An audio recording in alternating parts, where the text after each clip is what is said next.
আপনার নামটা একটু বলেন প্রথমেই। আমার নাম সোহান। সোহান, বয়স কত? আমার বয়স 40।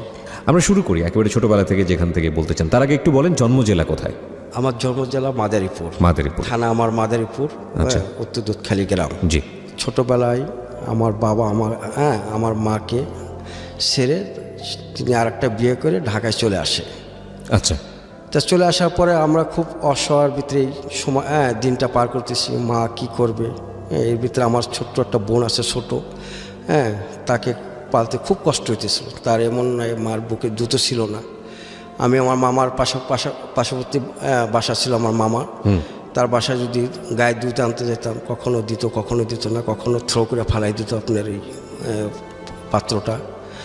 যাই হোক, এভাবে পরে মার যে কিছু টাকা ছিল, পুঁজি টাকা ছিল, জোগাড় করা যে টাকাগুলি শেষ হয়ে গেল। আমি ঢাকায় মাকে নিয়ে চলে আসলাম বাড্ডা একটা বাসায়। আপনার 50 টাকা না 60 টাকা ভাড়া ছিল তখন। 60 টাকা বাসায় আমি উঠলাম। ওইটা পরে আসে আমাকে, আমি মতিঝিল গেলাম। আচ্ছা। মতিঝিল যায় আমি আমার কাকা, ছোটো কাকার সাথে দেখা করলাম। ছোটো কাকা করলো কি, তার পাশাপাশি একটা স্টেশনারি দোকান ছিল। আচ্ছা। তো স্টেশনারি দোকানে সিমেক্স ট্রেডার্স, আমার মনে আছে সিমেক্স। কত সালের ঘটনা মনে আছে এটা আনুমানিক? এটা আপনার হলো 85 86। আচ্ছা, ওকে। তা আমি সেখানে গেলাম। সে আমাকে খুব সহজেই নিয়ে নিল। আমাকে বেতন 700 টাকা ধরলো। মানে মানবিক কারণে বেতন 700 টাকা হয় না, সেই কারণে ওই যে আমার কাকার ফ্রেন্ড, আমার তার ভাইস্তা হই, সেই সুবাদে আমার এই বেতনটা ধরলো। পরে এখন আমি মতিঝিল যাই আসি, ডিউটি করি। তো এক পর্যায়ে সে আমার কাজকর্ম খুব খুশি। তো বলছি তুই আমার বাসায় থাক, ওনার বাড়ি আবার যাত্রাবাড়ি। জি।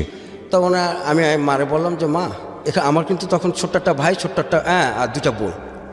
ঠিক আছে, আমরা 4 ভাই বোন। জি। আপনি একাই শুধু ঢাকাতে, আর বাকি সবাই বাড়িতে? না, সবাই ঢাকাতে। সবাই ঢাকাতে। আপনি সবার বড়? জি। ওকে। তা এখন মায় বলতেছে তোর এই 700 টাকায় তো ফ্যামিলি চলবে না। খুব স্বাভাবিক, খুবই স্বাভাবিক। আমি বললাম যে মা, আমি চাই না যে আমার মা কোনো বাসা বাড়িতে কাজ করুক বা কিছু করুক। আমি আমার জীবনে এইটা আমি কোনোদিন চাই না। আমাকে তুমি ক্ষমা করো, যদি মরে যাও তুমি মরে যাবো, কিন্তু আমি আমার মাকে আমি দেবো না কাজ, মানুষের বাসায় কাজ করতে। তা আমি বললাম যে মা, 700 টাকাই হবে, আপনি একটু দোয়া করতে থাকেন, আল্লাহর বলাইতে থাকেন, আমি দেখি কি করা যায়। যেহেতু কাকারা সবাই আছে, কাকা সবাই ঢাকা শহরে প্রতিষ্ঠিত, যদি আপন কাকা না, উনি আমার চাস্তো কাকা আর কি। পরে কাকার বললাম যে কাকা, আমার তো 2টা বোন আছে, তো এত তো স্কুলে ভর্তি করার দরকার, আর এভাবে তো আমি যে বেতন পাই কি করা যায়। তো বল যে তুই চেয়ারম্যান কাকার সাথে, তোর চেয়ারম্যান কাকার সাথে আলাপ কর, যে প্রেসে যোগাযোগ রাখিস। আচ্ছা। আমি প্রেসের যোগাযোগ রাখলাম। কাকা আসলো, কাকার পরে বললাম যে কাকা এই ব্যাপার, আমি একটা চাকরি আমার দিয়েছি, আমি ওখানে থাকি, খাওয়া দাওয়া সহ আমার বেতন 700 টাকাই রাখছি, আমি কমাই। পরে 700 টাকা বেতন রাখছি। পরে আমি কাকার করলাম যে কাকা এই অবস্থা, তুই স্কুলে ভর্তি করাস না? আমি কই না, আমি স্কুলে ভর্তি করতে তার টাকা লাগে না, প্রাইমারি স্কুলে, তুই ভর্তি কর, আর যে খরচ লাগে আমি তোকে দেবো না। পরে আমি স্কুলে ভর্তি করলাম, আপনার এই প্রাইমারি স্কুলে ভর্তি করলাম। কাকা কিছু টাকা টোকা দিল বই খাতা কেনার জন্য। কাকে ভর্তি করলেন? আমার ওই যে 2 বোনকে ভর্তি করলেন। ছোট ভাইটা। আর আপনার লেখাপড়া তখন আমার ওই যে ওখানে ক্লাস 6 পর্যন্ত স্টপ হয়ে গেল। তারপরে স্টপ হয়ে আপনি কাজ করতেছেন, ফ্যামিলি চালাচ্ছেন? হ্যাঁ, ফ্যামিলি চালাচ্ছি। এখন আমি যাচ্ছি, এখন আমি তো লেখাপড়া তো এই 6 পর্যন্ত স্টপ। পরে আসে আমি স্কুলে ভর্তি করে দিলাম। আর কাকা আর বইয়ের জন্য, খাতার জন্য প্রবলেম হয় না। খাতা কেন, আমার প্রেসের যে কাকা আছে ওখান থেকে আমার খাতাগুলি দিত, যার খাতা কোনো সমস্যা হতো না। খাতা, বই আর স্টেশনারি থেকে ওই কাকা আমার বইগুলি দিত, এই খাতা আর এই কলমগুলি। তা চলতে থাকলে এক পর্যায়ে আমার ছোট ভাইটাও মোটামুটি আস্তে আস্তে বড় হলো, যার নাম হলো রহিম। যাক, এগুলি আস্তে আস্তে এগুলিতে চেষ্টা করলাম এই টাকায়। পরে উনি আমার কাকা ওই সেমেস্টারের মালিক, উনি আমার বেতন বাড়াই দিল, 7 জায়গায় 1000 টাকা করলো আর কি। এটা করলো আপনার 90 সালে, 90-তে। পরে আসে এখনও মোটামুটি একটা আসে। পরে এই অবস্থায় চলার পরে দোকানে আমরা আগে যে 2জন কর্মচারী ছিল, হঠাৎ করে 2জন কর্মচারী কমাই দিল। কমাই দেওয়ার পর এটার উদ্দেশ্য আমি জানি না কেন কমাই দিছে। পরে আসে আমি এখানে কাজের একটা স্টাফ পড়ে গেল, বস আর আমি শুধু। আর ওই যে আপনার ম্যানেজার ছিল, যে সমস্ত টেন্ডারের কাজগুলি ছিল সেটা ওই লোকটা নাই, ওটা নিজেই ওখানে বসে করে। তাই এভাবে চলতে লাগলো প্রায় 3 মাস। ওই ওই 2 লোক যাওয়ার পর 3 মাস পরেই দোকানটা বন্ধ হয়ে বিক্রি করে ফেললো। বিক্রি করে ফেললো। আচ্ছা, বিক্রি করে ফেলার পর তো আমি আর যাই না। হুটকিরা বলতেছে শাহাবুদ্দিন দোকানটা আমি বিক্রি করে বলতেছি, তুই কী করবি? আমি বললাম আমার তো কিছু করার নাই, কী করবো আর। তা উনি আমারে কিছু টাকা দিল। কিছু টাকা বলতে কি ভালো টাকা, প্রায় 20,000 টাকা। ওই দোকান বিক্রি করে দিয়ে আপনাকে 20,000 টাকা দিল। 20,000 টাকা। আপনার বাড়িতে কি আসছিল? উনি দেখছিল আপনার পরিবারকে? হ্যাঁ, না, ওনার ওয়াইফ আসছিল। ওনার ওয়াইফ আসছিল, ওনার মালিকের wife, আপনার মালিকের wife? মালিকের ওয়াইফ আসছিল। ওকে, উনি একবার না 2বার আসছে। ওকে, এসে দেখে গেছে যে কন্ডিশন খুব খারাপ এবং মার কাছে কিছু টাকা উনি দিয়ে গেছে দিত।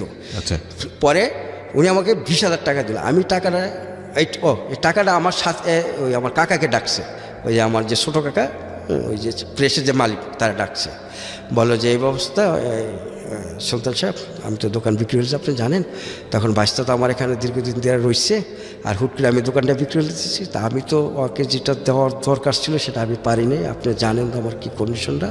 কিছু একটা কন্ডিশন হয়েছে তাদের ভিতরে, একটা প্রবলেম, বিগ প্রবলেম একটা তৈরি হয়েছে। হ্যাঁ, তো যার কারণে ওই নিয়ে যে আমি এই টাকাটা আমি ভাইস্তারে দিলাম।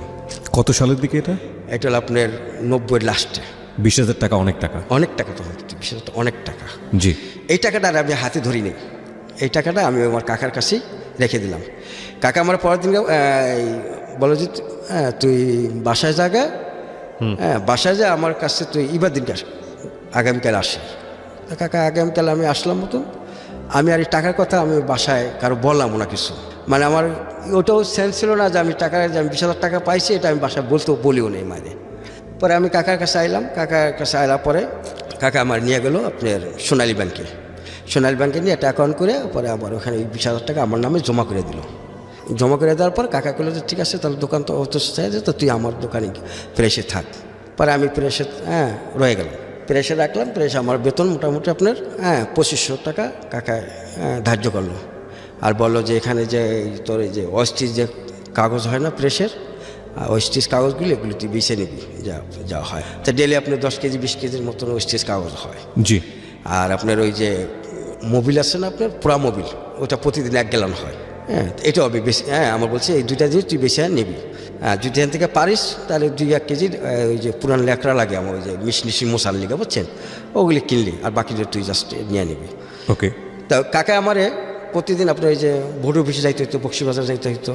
তারপর আপনার মতিঝিল ওই যে আপনার এই যে অফিস ভোট অফিসে যাইতে হইতো। তারপর আপনার ইসলাম ফাউন্ডেশন যাইতে হতো, যেখানে যে বইগুলি অর্ডার হইতো বলছেন, ওখানে যে আপনার কম্পোজ নিয়ে যাইতে হইতো।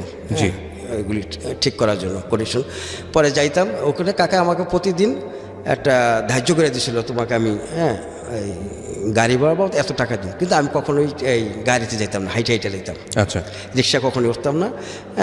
ওই আপনার আমাদের 2টা প্রেস ছিল, একটা আরামবাগ ছিল, ওটা হলো হ্যান্ড মেশিন ছিল, ওটা আপনার লিফলেটগুলি ছাপানো হতো। আর এখানে আপনার ভোটের বইগুলি ছাপানো হতো ক্লাস 1 থেকে 5 পর্যন্ত। তো সব বই তো উনি পাইতো না, বেশিরভাগ অঙ্ক বা ইংরাজি বা সমাজ এরকম 3টা বা 4টা বই পাইতো। তাই আমি এইভাবে হাইটে এই টাকাগুলি আমি রাখতাম। টাকা রাখার আমি যে ওই মাসে যে টাকাটা না, প্রতি মাসে কিছু টাকা আমার কাকা বলছে যে এই যে 2,500 টাকা যাতে তোর ধরা না লাগে, এটা যাতে আমি তোর ব্যাংকে জমা করতে পারি। তুই আমার এই প্রেস থেকে যেভাবে পারস এটা নিয়ে তুই সংসার চালা। ওকে।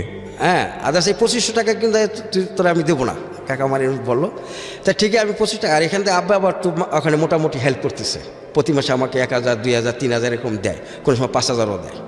এভাবে দিতে দিতে পরে একদিন কাকাই বলো যে একটা কাজ কর, তোর চ্যাম কাকার সাথে একটা আলাপ কর। আচ্ছা, তুই যদি বিদেশ যাইতে পারস, যেহেতু ইটালির বহুত লোক নিতেছে তখন। আচ্ছা, প্রচণ্ড লোক। এটা কে বললো আপনাকে?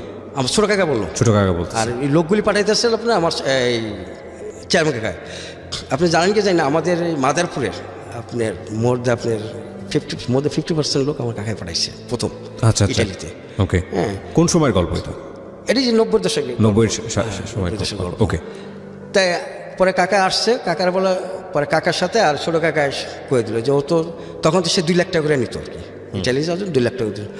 তো কাকা বলতেছে যে ও তো ছোটো কাকা বলতেছে অনেক কিছুটা করা যায় কিনা, দেখো তো ওই যে কজন লোক যায় তাদের ভিতরে আরে নেওয়া যায় কিনা। বলছে ঠিক আছে তাহলে দেখি। তো পরে আসে কাকা বলছে তোর টাকা টুকা আছে কিছু। আমি কাকা আমার টাকা থাকবে কিছু, আসার সমস্যা নেই। পরে আমার ওই ছোটো কাকা বললো যে ওর তো এই যে কিছু টাকা আছে, হ্যাঁ আমারও এই যে ওখানে ওই যে সাদেক সাহেব 20,000 টাকা দিছিল, এই টাকাটা আমি ওর নামে ব্যাংকে জমা করে দিচ্ছি, আর বাদ বাকি যেভাবে আমি তোমাকে 1 লাখ টাকা ব্যবস্থা করে দিতে পারবো। হ্যাঁ ছোটো কাকা বড় কাকারা কইল। পরে আসি ঠিক আছে, আমি সব পাসপোর্ট কাকার টাকা দিয়ে আমি পাসপোর্ট করলাম, আর কাকা যা করার দরকার করলো, আমি কমপ্লিট করে কাকার দিলাম। এখন প্রবলেমটা হয়েছে কি জানেন, আমি হইতেই আসে না, মানে আপনার ভিসা আসে না। কত টাকা দিলেন? আমার তো ওই যে আমার মূল টাকা হলো আমার 20,000 টাকা, আর ওই যে 4-5 মাসের বেতনটা, মানে আপনার যা সম্বল ছিল সব দিয়ে দিয়েছেন? না, সম্বলটা ওই টাকাটা উঠায় নেই ব্যাংকে, তার সে উঠায় নেই। আচ্ছা, 20,000 টাকা দিয়েছেন? হ্যাঁ, ওইটা আমি তো কাকার কাছে আছে, ওই ব্যাংকে আছে, কাকা যখন বলবো আমি উঠাই দেবো। পরে হ্যাঁ এখন তো হয় না, আমি এদের দেওয়া পারে যে হ্যাঁ কি একটা ভয়াবহ অবস্থার ভিতরে ধারণ করতেছি। এখান থেকে ভাই বোন, আবার ওই ছোটো ভাইটা স্কুল ভর্তি করলাম, হ্যাঁ আবার ওই বাসাটা পরে চেঞ্জ করলাম, বাসাটা চেঞ্জ করে আমি আব্বার কাছে যে বাসা সেখানে নিলাম। হ্যাঁ সেখানে নেওয়ার পরে আমি পরে একটা ওদেরকে ওই 2 বোন আর 1 ভাই একই স্কুলে পড়তেছে আর কি, উত্তর বাড্ডা গার্লস স্কুলের লগে একটা স্কুল আছে, হ্যাঁ আপনি জানি না বাড্ডা গেছেন কি না। পরে এসে আমি ওই স্কুল পড়তে গেলাম, আর আমি দৌড়িতেছি কি আমি চাকরিটা আমার ঠিক আছে, দৌড়িতেছে হুট করে 2 বছর হয়ে গেল, হয় না।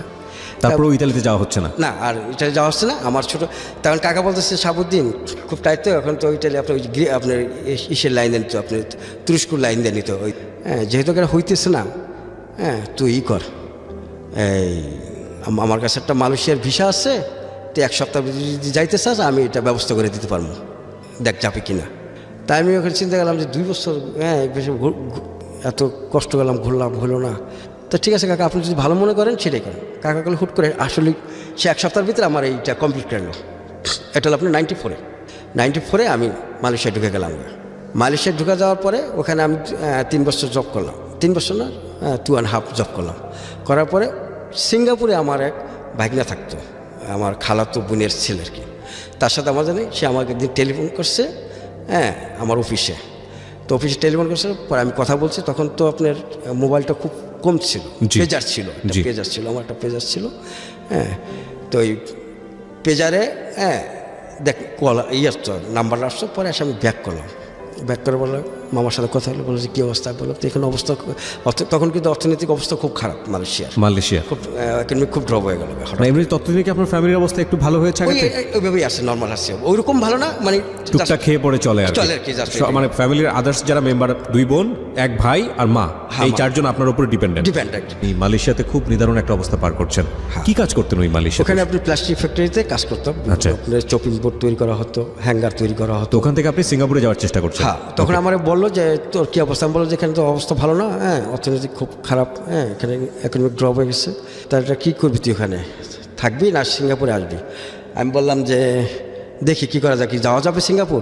হ্যাঁ সিঙ্গাপুর তো যাওয়া যাবে। কি আমিও তো, উনিও আবার মালয়েশিয়া থেকে সিঙ্গাপুর গেছে।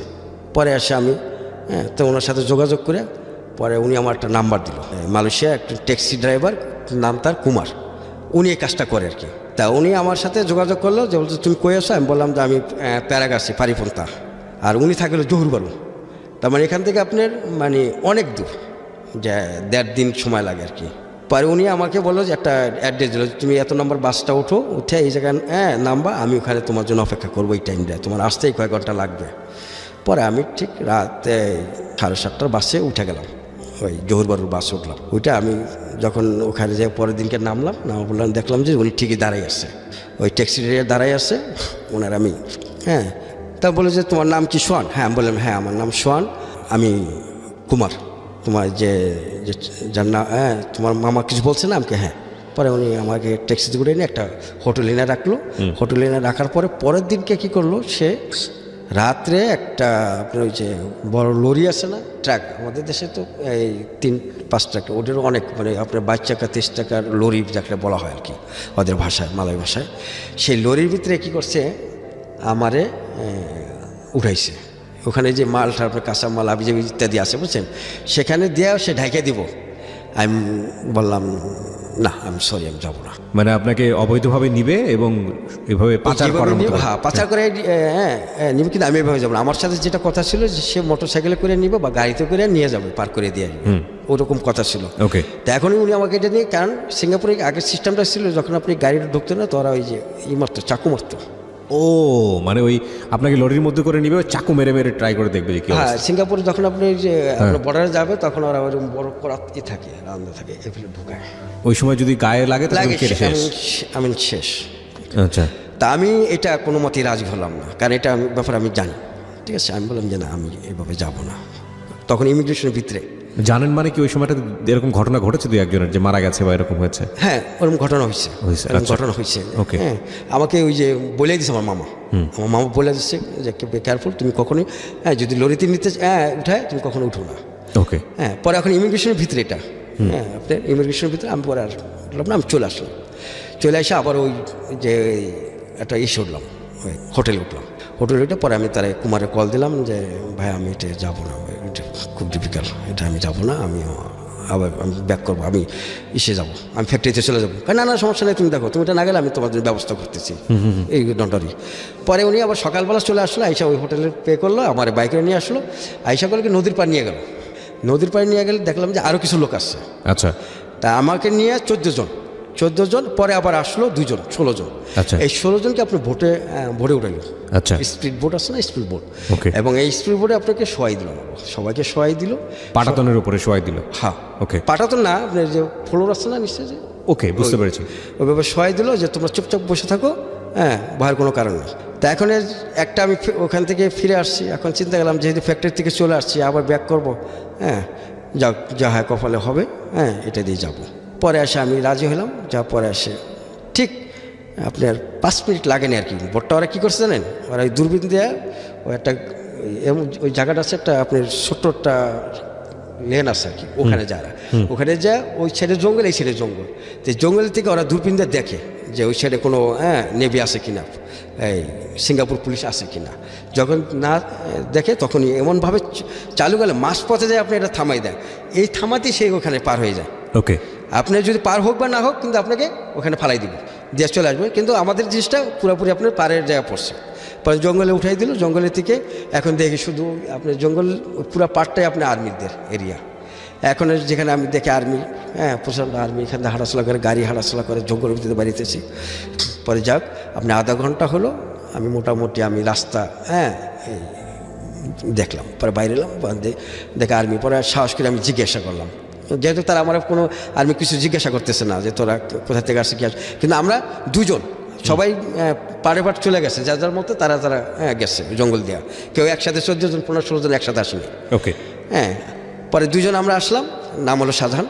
পরে নিয়ে পরে আসে আমরা এক আর্মিকে জিজ্ঞাসা করলাম যে ভাই আমি একটু বাইর হবো, বুঝা তো বলছি ওই যে গেটটা আছে, ওই বড় গেটটাতে, ওই ছোটো গেটটাতে তুমি বাইরে যাবে। ওরা তো ধারণা ছিল যে আমরা এখানে একটু জব করতে এসেছি, কাজ করতেছি, কাজ করে চলে দিতেছি, ওরা আমাদের কিছু চায়নি। পরে এসে বাইরে এলো, পরে বাইরে যায় একটা, হ্যাঁ আমার টার্গেট হলো যে আমি যে কোনো একটা গাড়ি তুলবো, যেটাই পাই। তো একটা বাস আছে, বাস হচ্ছে, বাস যে কোনো জায়গায় নামুক, আমি ওখানে যাবো। পরে ওখানে গেছি, চুয়াচোখের নামে একটা বাস স্ট্যান্ডে নামাই দিল। পরে যে আমি মামার কল দিলাম, মামা বলে যে তুমি সেরাঙ্গন আসো, মোস্তফা।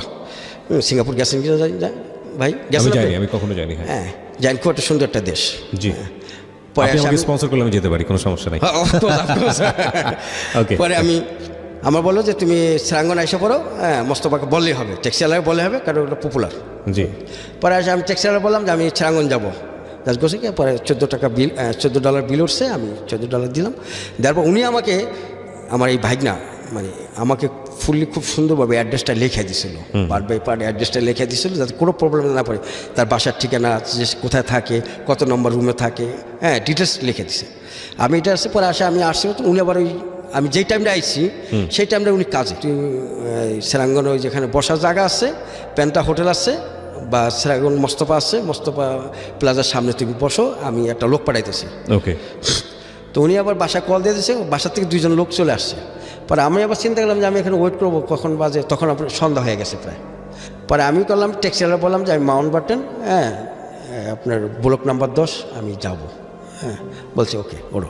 নিয়ে পরে নিয়ে গেছে ট্যাক্সিওয়ালা, খুব সুন্দর করে আমার মাউন্টব্যাটেন রোডে ওই যে দেখাই দিছি ওই যে দেখো তোমার 10 ব্লক নাম্বার 10। আমি যা ওই 7 তলায় উঠছি, ওটা লক করছি মতন।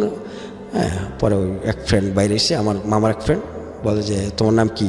আমি বললাম আমার নাম সোহান। কও তোমার আমার ভাগনা তুমি? জি।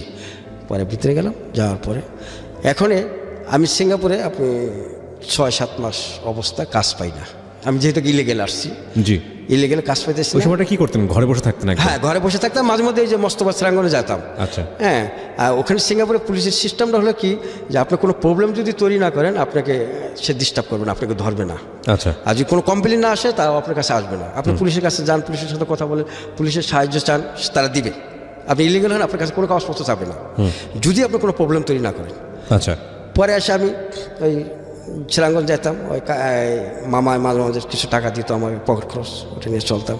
তারপর ওই বাস তো খুব সস্তা, বাসে যাওয়া আসা আপনি 60 সেন্ট, আপনি এর থেকে জেট পর্যন্ত আপনি। জি। আপনার বুলেট থেকে আপনি পার্সি যাবেন সিঙ্গাপুরে, যেটা বলার কি 60 পয়সা। ওকে, নো প্রবলেম। পরে এসে আমি এবার গেলাম, পরে এসে আমাকে মামা একটা কাজ ঠিক করলো আমার জন্য। কাজ ঠিক করলো কি, আপনি কনস্ট্রাকশন সাইডের ওই যখন ওরা কাজ শেষ করে আসে, পরে একটা ফাইনালি একটা ক্লিন করে পরিষ্কার করে আসে। ওকে। পুরো আপনি ফ্লোর সব ক্লিন করে আসে, সেখানে নিলাম। ওখানে আপনি হাদিয়া বাবদ তাদেরকে $400 দিতে হলো ওই দালালকে। $400 দিয়ে আমি কাজ নিলাম। ওখানে আপনি 6 মান্থ পর্যন্ত আমি কাজ করলাম। কাজ করার পরে ওইটা গেল। তারপর মামার এক ফ্রেন্ড হয়, সে আমার বললো যে একটা জব আছে ভালো, $1000 লাগবে, হাদিয়া লাগবে আর কি। হাদিয়া মানে ঘুষ? ঘুষ আর কি, রাইট, ঘুষ। হ্যাঁ, $1000 দিতে হবে। মামা বলতেছে এত টাকা ও কই পাবো, আর আমি এত টাকা পাবো কি? আমি যে বেতন পাই, আমি তো $1000 বেতন পাই না, আর টাকা তো আমি রাখি না। কয় না, তুই যদি তোর ভাগ্নের জন্য যদি তুই দিতে চাস, তাহলে আমি অর্ধেক এখন তুই আমার দিবি, আর অর্ধেক তুই পরে দিবি। টাকাটা তোর ভাগ্নেতে নেবো না, আমি তোরতে নেবো। ওকে। আমার ভাগ্না বললো, ভাগ্না বললো যে ওকে, যদি জব ভালো হয়ে যায়। ঠিকই, আমার জবটা খুব ভালো ছিল, বুঝছেন, ওই জায়গায় ইলেকট্রিক কোম্পানি, ক্যাবিনেট টেকনোলজি। জি।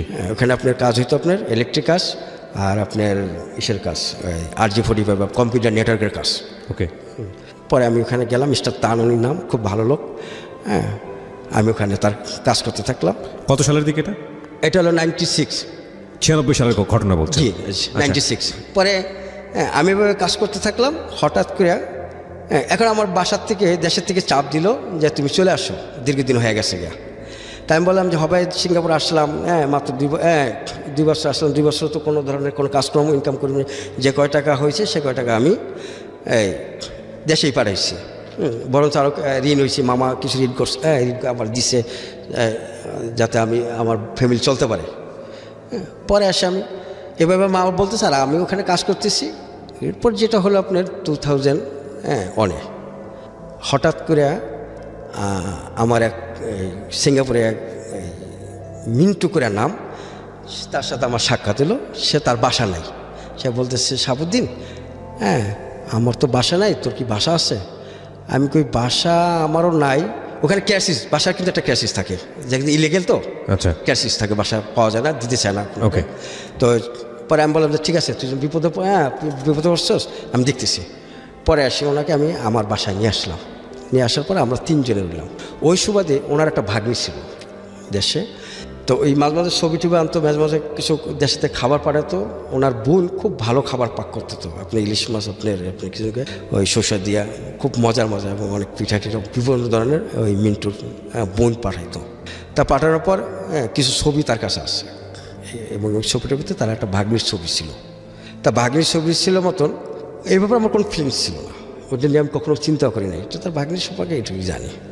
তার ভাগ্নি মানে আমার ভাগ্নি, আদার্স আর কিছুই না। আমার ভাগনা ওই সাইদ কিরার নাম, তার সুন্নাতি খাতনা। তা এখানে দাওয়াত, মোটামুটি একটা অনুষ্ঠান করছে। অনুষ্ঠান করার পর তাদেরকে দাওয়াত করছে। ওই যে আমি ঘটনাটা একটু জটিল মনে হচ্ছে। আপনার কাছে কেউ একজন থাকতে চাইলো, তাই তো? যে লোকটা সিঙ্গাপুরে আপনার বাসার পাওয়া যায় না থাকা, সেই লোকটার সাথে কি এই ঘটনা জড়িত? হ্যাঁ। তো এই লোকটার সাথে, এই লোকটার পকেটে কোনো একটা ছবি ছিল বা কিছু ছিল, সেটা তার ভাগ্নির ছবি? অনেকগুলি ছবি, অ্যালবাম ছিল। আচ্ছা, তোর ভাগ্নির ছবির কথা বলছেন? ভাগ্নির ছবি। তো সেখান থেকে আপনার ভাগ্নির সাথে সম্পর্ক মানে কিভাবে? ভাগ্নির সাথে না, আমি বলতেছি যখন এই ছবি রইল, তখন আমার দেশে আমার ভাগ্নার সুন্নাতি খাতনা। আচ্ছা, আপনার ভাগ্নির সুন্নতি খাতনা। ওকে। খাতনাতে এখানে একটা অনুষ্ঠান হয়েছে। তো অনুষ্ঠানের কথা বলতে আমার তখন এখানে আমার বোন, বলছে যে হ্যাঁ ভাই আপনি কাকে কাকে দাওয়াত করবেন, তো বলছে যে আমার বিদেশে তো কারো ঘর দাওয়াত নাই, তাই দুইটা লোক আছে দাওয়াত করো। একটা ওই যে টিটুর ফ্যামিলির বললাম, আর একটা হলো আপনার ওই যে আবুল ভাই ফ্যামিলি। তাই দুজন তাদের দাওয়াত করছে, তারা আসছে এই অনুষ্ঠানে। আসার পর ওই ভাগ্নিরে আমার ফ্যামিলি দেখছে, আমার মা দেখছে, আমার বোনের দেখছে। দেখার পরে তাদের ভিতরে একটা জিনিস তৈরি হয়েছে যে এই মেয়েটাকে আমার জন্য। তা করার পরে অনেক সুন্দর ছিল। আপনি বললেন না যে আপনি যে সামনের আপনি বলতে পারবেন না যে এটা সামনুর না, এটা এই অবস্থা। ওকে, পরে আসে তারা আমাকে পরের দিনকে সকালবেলা কল দিছে, আমার বোন বলছে ভাই আমরা কিন্তু একটা সিদ্ধান্ত নিছি। আমি কী সিদ্ধান্ত নিছিস? আপনি যাই বলেন, আপনি কোনো কথা শুনবো না। আমি কী বলি শুনি না। কালকে মিন্টু ভাইয়ের ভাগ্নি আসছিল, আমরা আপনার জন্য পছন্দ করে ফেলেছি, আমাকে ভেবে বলতেছে। ওকে, আমি বললাম যে এটা তো অসম্ভব, আমি সেই মেয়ে আমাকে কখনো দেখে নাই, আর আমি তাকে কখনো দেখি নাই, এবং তার কন্ডিশনটা কি সে আমি জানি না, আমার কন্ডিশনটা কি সে জানে না। তখন আপনি সিঙ্গাপুরে অবৈধভাবেই আছেন? হ্যাঁ, অবৈধভাবেই আছি। সেটা জানে না। এটা নিয়ে কখনোই এটা রাখ, এই সাবজেক্টটা রাখ, এটা নিয়ে আর কথা বলিস না প্লিজ। আমি আয়শা বিয়ে করব, যদি তোরা যদি মনে করো যে না একে বিয়ে করলে ঠিক, আমি আয়শা বিয়ে করবো, আমি এভাবে এখন রাজি নেই। কারণ আপনি আয়সাই করেন। আমি ঠিক আছে তাই সে করুন, এই ব্যাপার বাদ দেন। দেওয়ার পরে এর মধ্যেই এখন তারা খুব আসা যাওয়া করতেছে আমার বাসায়। আচ্ছা, ওই মিন্টুর বোনে। ওদের বাসাটা কোথায় ছিল? ওদের বাসা ছিল আপনার এই যে বনশ্রীর পরে, মানে ঢাকার মধ্যেই? ঢাকার মধ্যেই। ওকে, ঠিক আছে। পরে এরা খুব আসা যাওয়া করতো।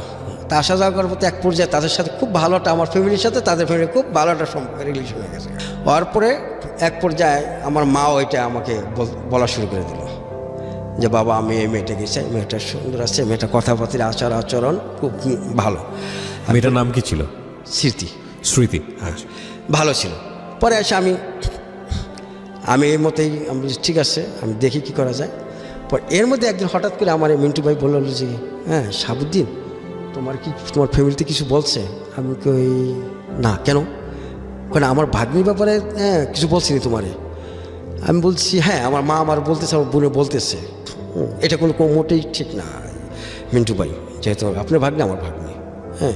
এটা নিয়ে আপনি বললেন? হ্যাঁ, আচ্ছা, যে এটা নিয়ে আপনার কখনোকেই চিন্তা করেন না। আমার ফ্যামিলি যদি এ নিয়ে যদি তারা মাথা বড় ধরনের চিন্তা করে, এটা আমি তাদের বোঝানো হয়েছে, এটা নিয়ে আপনি করেন না। কিন্তু কর্মে এই জিনিসটা বাইরে উঠো, কর্মীটা শেষ পর্যন্ত এটাকে দুই পক্ষেই। পরে আসে আমি তার সাথে, তার ওই স্মৃতির মার সাথে কথা বললাম যে আমি দেখেন এটা মোটেই সুন্দর হইতেছে না। ওই মেয়েটা ওরকম লেখাপড়া না, 8 পাস, ঠিক আছে। আমি এখানে তো মাঝখানে একটু ভুলে যাই। সেখানে হলো কি যে আমি তখন দেশে থাকতে আমি নাইট স্কুলে ভর্তি হই, আপনার গুলশান মডেল স্কুলে। নাইডে থেকে ক্লাস 8 পর্যন্ত 9-এ উঠে আর আমি পড়তে পারিনি, ঠিক আছে। পরে আমি ওই মেয়েটা 8 পাস, আমি বললাম যে ঠিক আছে, যখন 8 পাস যখন হয় সমস্যা নেই। পরে আমি এটা রাজি হলাম। তারা কী করলো, আমাকে এই টেলিফোনের মাধ্যমে বিয়েটা সম্পূর্ণ করলো। টেলিফোনের মাধ্যমে বিয়ে করলেন সিঙ্গাপুর থেকে? সিঙ্গাপুরে। কত সালে? এটা হলো আপনার 91-এ। 91 সালে? সরি 2001 সালে। 2001 সালে আপনি টেলিফোনের মাধ্যমে মেয়েটাকে বিয়ে করলেন? আচ্ছা, টেলিফোনে বিয়ে করার পর কি হলো জানেন? তা আমি বিয়ে করতে যাই, পরে আমার কি হলো দেখেন। আমি তাকে একটা ডায়মন্ডের আংটি পাঠাইলাম, প্রায় আপনার নিয়ার 80,000 টাকা। 80,000 টাকা দামের ডায়মন্ডের আংটি? এটা আমি ওই সময়? হ্যাঁ, ওটা আমি কিনলাম। আপনি কাঁদতেছেন কেন এই পর্যায়ে? এটা তো সুখের খবর। আমি নটি সুখের খবর, বুঝছেন, এটা নটি সুখের খবর। এটা পরে আমি 80,000 টাকা দেখি। পরে আমি ওখানে একটা হালকা একটা অনুষ্ঠান করলাম। অনুষ্ঠান করে অনেকগুলি আপনার চেন উঠলো, প্রায় 10-12টা চেন আমার বন্ধু বান্ধব দিল, সবাই গিফট দিল। আচ্ছা, গিফট দিল।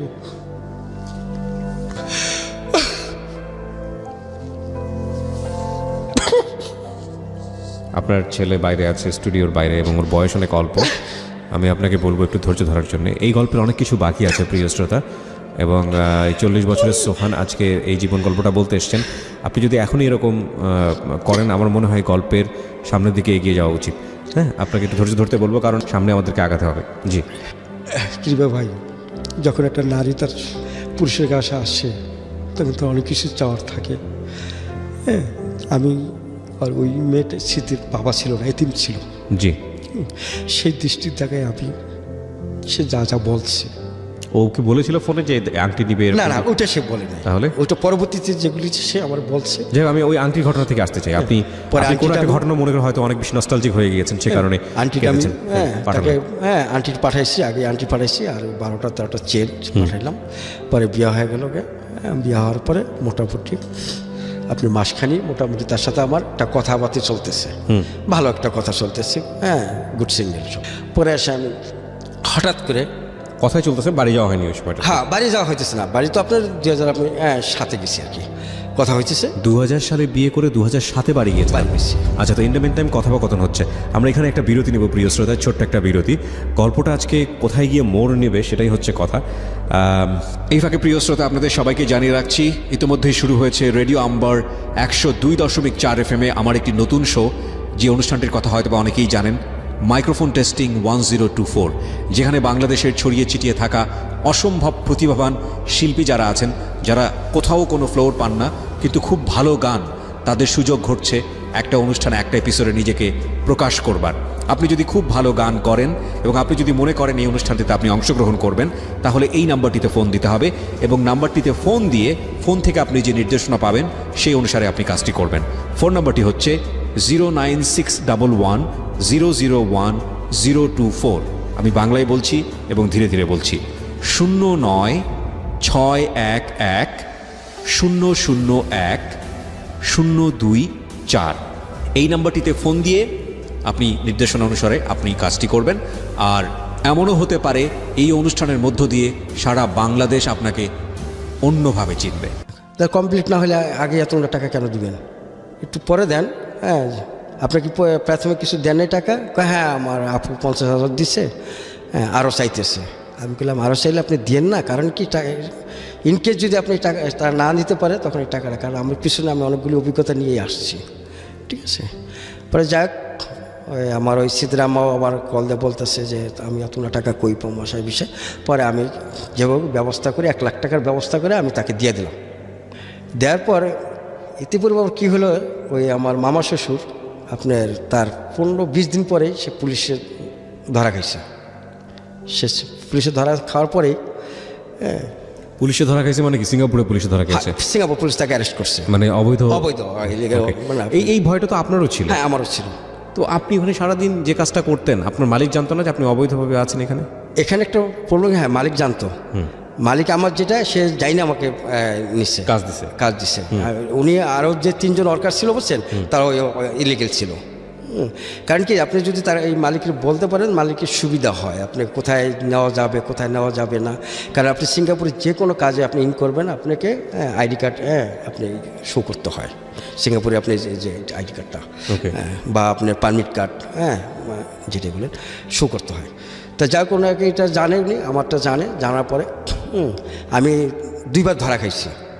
ওকে, 2বার ধরা খাইছি। আমাকে একদিনকে আমি পার্সিতে আমাকে ধরছিল, পরে আমাকে খুব সে জিজ্ঞাসা করছে, আমি খুব সাটারিভাবে অ্যান্সার দিতে পারছি। পরে আমার কাছে গো ছেড়ে দিছে। যাক, পরে সে ধরা খাইলো। ধরা খাওয়ার পরে এখন আমি কল দিছি। কল দেওয়ার পরে আমার একদিন হঠাৎ করে আমার ওই সিদ্ধরাম্মা বলতেছে, সাবুদ্দিন একটা কথা তো তোমাকে বলা হয় না আগে যে কথাটা তো তোমার জানা উচিত। আমি বললাম সামথিং, আমার মনে হলো যে তার কথাটা সামথিং রং। পরে আমি বললাম যে হ্যাঁ বলেন, শুনি। বললো যে স্মৃতির যে একটা বিয়ে হয়েছিল, এটা কি মিন্টু তোমাকে বলছে? কত বছর পর বললো এটা? বিয়ের কত বছর পরে? এটা 2-3 মাস। 2-3 মাস পরে এটা বললো? এটা বললো। বললাম না, হ্যাঁ আমাকে এরকম কিছু বলে নাই। তাই তোমাকে জানার জন্য আমি কলটা দিই। মিন্টু তখন কি আপনার সঙ্গে থাকে নাকি মিন্টু তখন আলাদা থাকে? সে তো জেলখানায়। সে তখন জেলখানায়?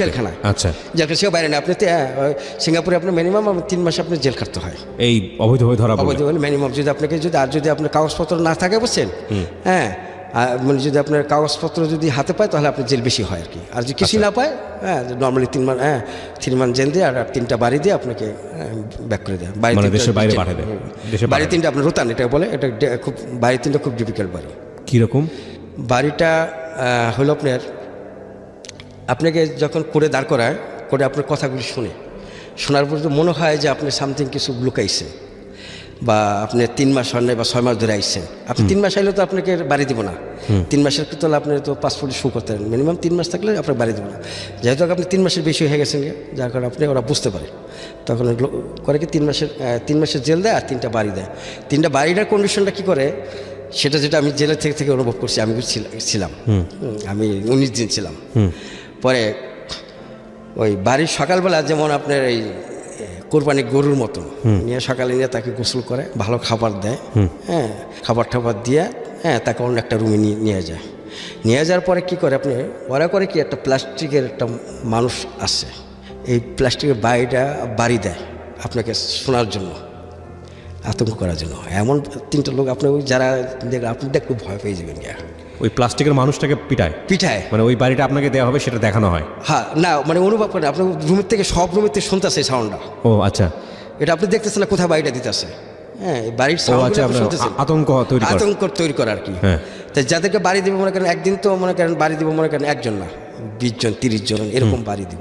তাদেরকে সকালবেলা প্রত্যেক যা রুমে খাওয়া দাওয়া করে একদম রেডি করে, রেডি করে কমপ্লিট করে, ওপেন মানে কাপড় চোপড় খুলে, একেবারে কাপড় চোপড় খুলে দিগম্বর করে কোথায় নেয়? নিয়ে আপনার ওই একটা রুমে নিয়ে রাখবে। আচ্ছা, রুমের থেকে আপনাকে এখানে একটা কী হয় জানেন, আপনি 4টা লোক আছে, ম্যাজিস্ট্রেট আছে, 4 ম্যাজিস্ট্রেটকে আপনি জিজ্ঞাসা করতে থাকে তোমার নাম কি, তোমার বাবার নাম কি, তোমার মার নাম কি, এরকম 3টা জায়গায় যদি গুড আনসার দিতে পারে, 3টা যদি আনসার দিতে পারে তাহলে তারই আবার বাড়ি দিতে নিবে। আর যদি সেখানে এলোমেলো করে যে আপনার নাম যে আপনি উল্টা কইছেন, সেদিনকে আর বাড়ি দিব না, বলবে যে সামথিং রুম, সে অসুস্থ, ওদিনকে তাকে বাড়ি দিবে না। ও আচ্ছা আচ্ছা আচ্ছা, ওকে। আপনি নাইসলিভাবে বলতে হবে, এই 3টা জিনিস আপনি বলতে হবে। আর আপনাকে যেদিন নেবে তার রাতের আগে আপনাকে মেডিকেল নিয়ে যায় ট্রিটমেন্ট করার জন্য, ঠিক আছে কিনা, আপনি রাইট আছেন কিনা। যদি রাইট না থাকেন আপনাকে নেবে না, এবং আপনাকে জিজ্ঞাসা করবে। একটা হলো তারা মেডিকেল তো রিপোর্টটা দেয়, আর একটা আপনাকে জিজ্ঞাসা করবে যে আপনি রাইট ঠিক আছেন কিনা। আপনি যদি বলেন ঠিক নাই, তাহলে আপনাকে নেবে না। এটা কয়বার করবে? 3বার করবে। 3বার? বাড়িটা কি একবার করে দেয় নাকি একবারে 3টা বাড়ি দেয়? আচ্ছা, তো একবারে 3টা বাড়ি কেন 3টাই দিবে? এবং এই 3টার স্পেশালিটি? 3টা আছে, 6টা আছে, 9টা আছে, 12টা আছে, 24টা আছে, এবং খুব জোরে করেই মারে? হ্যাঁ জোরেই মারে, আপনার চামড়া ছুটে যায়। চামড়া ছুটে যায়, ওকে। এটা শিখ। মিন্টু সেই সময় জেলখানায়, সেই সময় মিন্টু জেলখানায়, এবং আপনি শুনতে পেলেন আপনার শাশুড়ির কাছ থেকে যে আপনার ওয়াইফের আরেকটা বিয়ে হয়েছিল।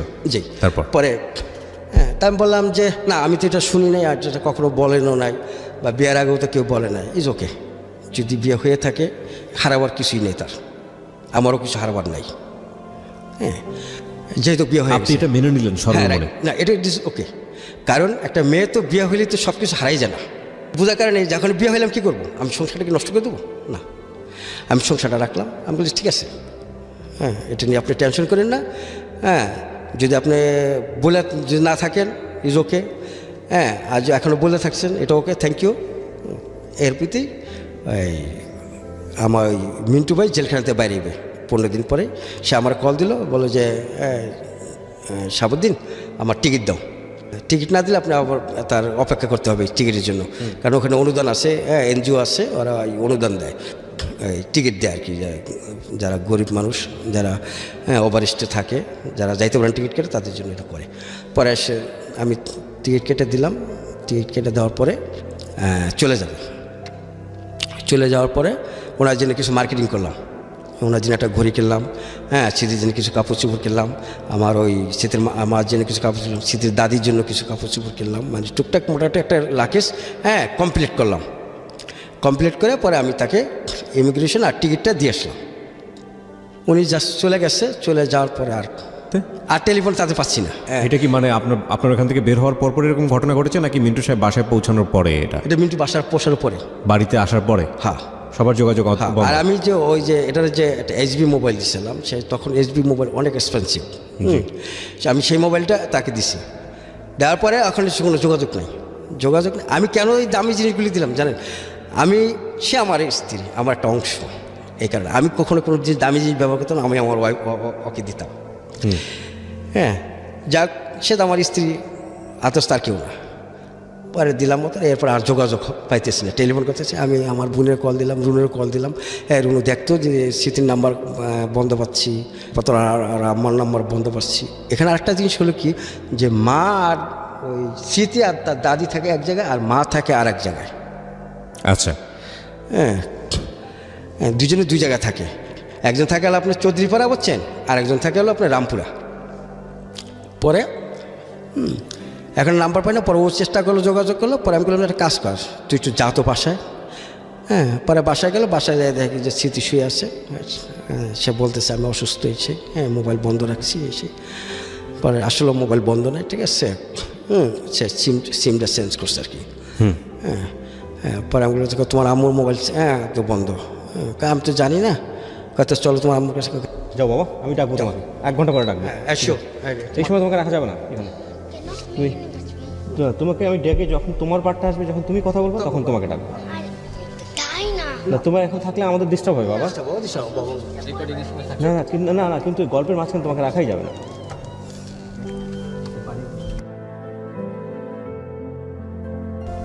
হ্যালো।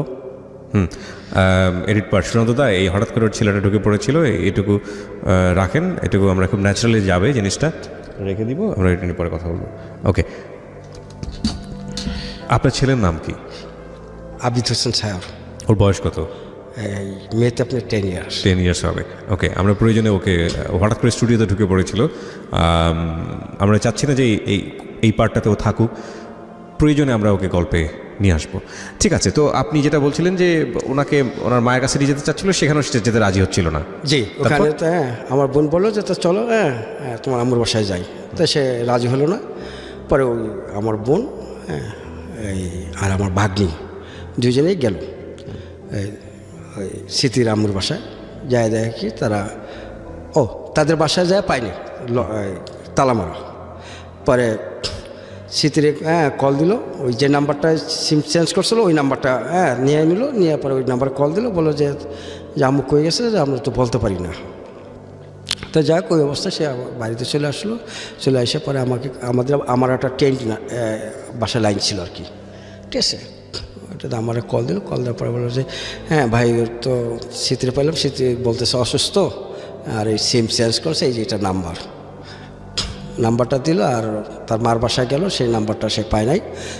এই মেসেজটা আমাকে দিল, দেওয়ার পরে আমি ঠিক আছে রাখ, আমি দেখি নাম করতে। পরে আমি ব্যাক করলাম, ওই নাম্বারে কল দিলাম, কল দেওয়ার পরে মোবাইল বন্ধ।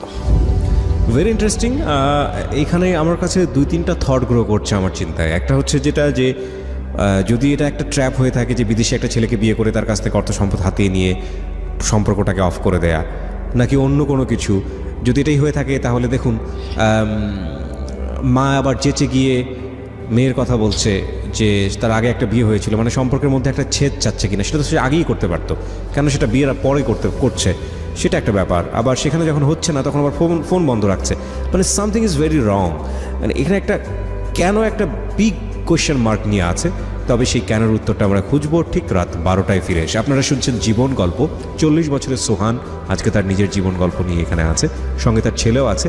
তবে ছেলেকে আমরা স্টুডিওর বাইরে রেখেছি, প্রয়োজনে আমরা তাকে এখানে হাজির করব। ওকে, একটা টেনশন, যেখানে কিছু সামথিং রং কিছুটা হইতেছে মনে হইতেছে আর কি। যেহেতু পরে আসে আমি এর ভিতরে মিন্টু দেশে চলে গেছে, তার সাথে কিন্তু আমার যোগাযোগ হয়নি আর।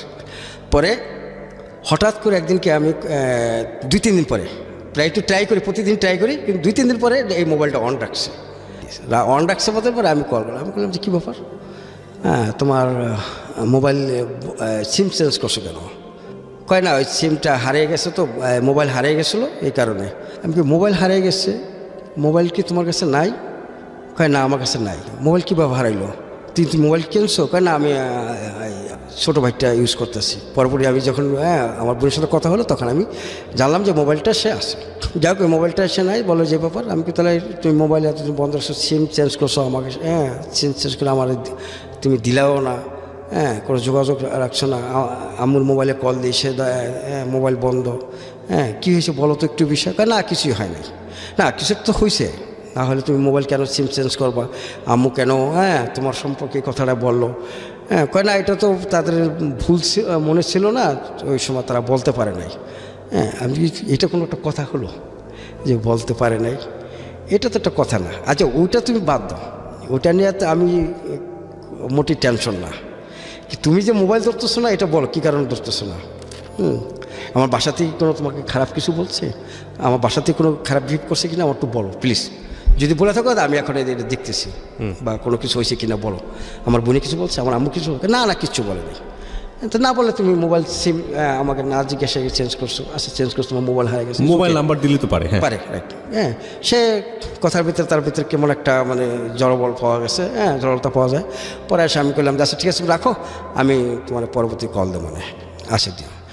তা আমি বেশিরভাগই আপনি ওই 10টার সময় বা 8টার সময় কল দিতাম, তো ঘন্টাখানি কথা বলতাম।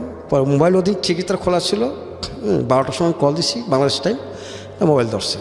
ধরার পরে তা আমি বললাম যে আচ্ছা স্মৃতি বলো তো সমস্যাগুলি কী হয়েছে, আমাকে সত্যি করে বলো, হ্যাঁ তুমি কেন সিমটা চেঞ্জ করছো আর কেন আমার সাথে যোগাযোগ করতেছো না আর কেন আমার সাথে কথা বলতে চাচ্ছ না। আগে যে মোমেন্টটা ছিল তোমার আমার সাথে কথা বলা, তোমার যে স্পিডটা ছিল সেটা তো আজকে নাই, যেটা বুঝতে পারছি। হ্যাঁ, কোনো কোথাও ঘাটতি আছে, নিশ্চয়ই আমার ফ্যামিলিতে তোমার কিছু বলছে, নাহলে তো তুমি এমন হওয়ার কথা না, এরকম মেয়ে তুমি না।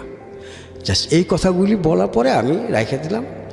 সকাল 4:30 বাজে আমাকে তার দাদি কল দিছে, হ্যাঁ বলছে স্মৃতি কী বলছো, সে অনেকগুলি ওষুধ খাইছে, সে এখন একটা হসপিটাল আছে, সে হসপিটালে তারা নিয়ে গেছে। ওখানে ওদের একটা পরিচিত ছিল, ওদের দুঃসম্পর্ক, আর মামা ডাকতো আর আমার শাশুড়ি ভাই ডাকতো। তো উনি আমার কল দিচ্ছে, উনি আমার কলে খুব অকর্ত ভাষায় গালাগালি করে আমাকে বলতেছে বেয়াদব টেয়াদব ইত্যাদি ইত্যাদি বুঝলা, হ্যাঁ তোমার সাহস হলো তো এই সমস্ত করার, এই মেয়েটা বিষ খেয়েছে, অসহায় একটা মেয়ে এসে।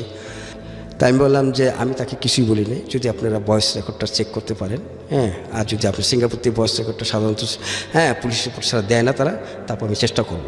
আমি কি বলছি আপনি ভয়েস রেকর্ডটা শুনেন। হ্যাঁ যাক, আমি বলি যে আপনি কাজ করেন, আপনি তো হসপিটালে আসেন, হ্যাঁ হসপিটালে আসে, আপনি যা লাগে ব্যবস্থা করেন, হ্যাঁ আর টাকা যা আছে যা আমি বলে দিচ্ছি, ঠিক আছে আমার বোনের কথা। মানে বিষ যে খেয়েছে ওইখানে আপনি বলতেছেন যে ট্রিটমেন্ট করার জন্য নিয়ে যাওয়ার, হ্যাঁ রাইট, বিষ মানে যে ওষুধ খেয়েছে, অনেকগুলি ঘুমের ট্যাবলেট খেয়েছে আর কি। এটা কি আসলে খেয়েছিল নাকি নাটক?